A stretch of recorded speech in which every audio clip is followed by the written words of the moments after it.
I admit modern medicine has gone in tremendous research. Modern medicine has a tremendous updates. They have gone for specialization, super specialization, super specialization. They have gone for extensive diagnostic criterias. Their diagnosis is unbeatable.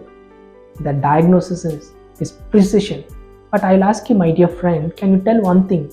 If I refer your client for SLE, if I'm going to refer your client with autoimmune disease, rheumatoid arthritis, any autoimmune disease, do you going to treat the client and make them out of prescription? Can you say that you're going to cure the disease? And what the modern world says, what is the constitution is selling?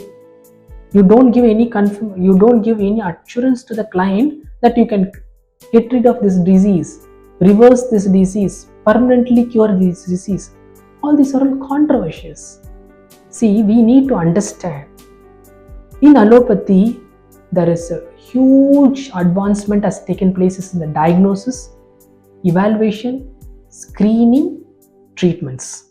But what has happened is the diseases is worsening for you. The disease is multiplying. The problems are aggravating.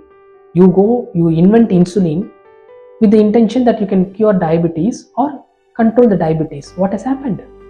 In spite of insulin, the clients are not responding to diabetes. So what happened?